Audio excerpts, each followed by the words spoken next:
The Royal Kludge RK61 is just $45, and as you can see it's a 60% keyboard, but it's also mechanical and Bluetooth, which are some impressive specs. So I'm going to review it and find out whether it's any good or just a cheap waste of money. So guys, let's get into this. In the box you obviously get the keyboard itself, a cable which is a USB Type-C cable, and I do really appreciate that. It is the standard nowadays, and anything that includes a cable should be USB Type-C, in my opinion. It also has a keycap remover, which is appreciated. It makes it easy if you want to change the keycaps or just have a look at the switches, as well as obviously you get your standard instructions, which are in English, German and Chinese. The build quality of this keyboard is pretty good. Obviously, it's got a plastic frame, but it did feel very sturdy, didn't have too much flex in it or anything like that, and it does feel of good quality. On the bottom you get 4 permanent rubber feet, which means there are no flick out stands, which may seem annoying. However, the angle of it is quite nice and ergonomic anyway, and it does make the keyboard feel just like a single solid piece, which I did actually like. It just felt rigid, easy, and made it more portable, which makes sense as it is a Bluetooth keyboard.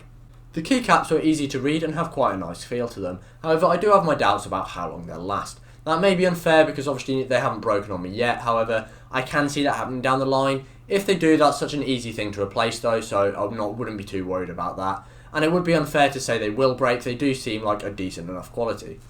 Mechanical switches are very impressive at this price point, and they are still much better than a membrane. If you can afford a mechanical keyboard, I definitely think you should try one.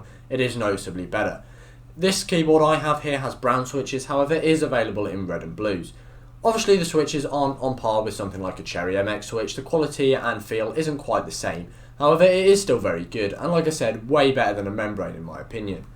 The keys felt very responsive, and you got a nice actuation. These, like I said, are browns. Here's a little typing test of what it sounds like.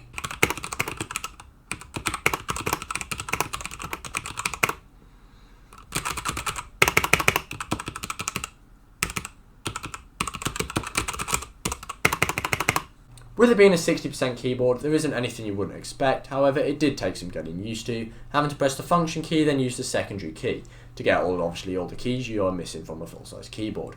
The only thing that did annoy me a bit are the arrow keys are the default. So that means if you wanted to use the slash, you have to go function and then up arrow. However, then again, when you want to use arrow keys, this is much preferred, so it's not really too big of a deal. One of the impressive things about this keyboard, especially considering its price, is that it's wireless. And it's Bluetooth, which is even better in my opinion than it coming with a dongle, as that can be quite annoying. It's rated at about 10 hours of battery life, and I can say I got probably close to that during my testing. I didn't feel like it was running out of battery too quickly.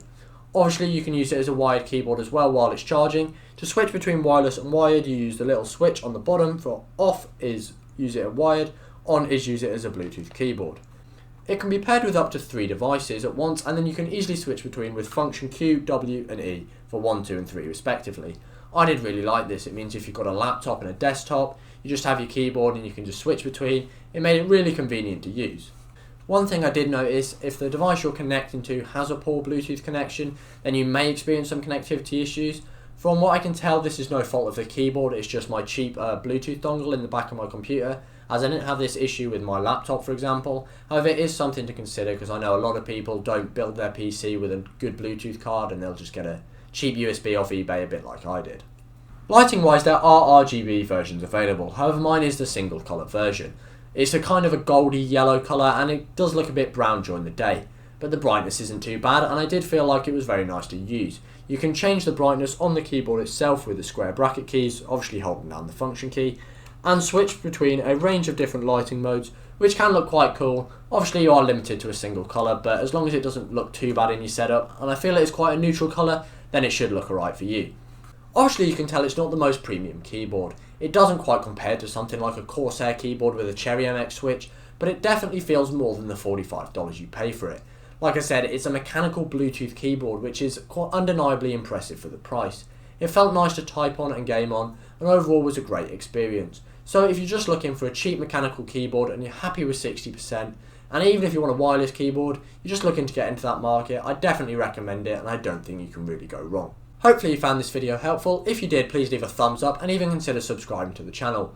Obviously I look amazing in my t-shirt, so you should get one too on techify.co.uk/merch. Don't forget to follow us on Twitter and Instagram, as well as check out some of our other videos. Thank you guys for watching and I'll see you next time.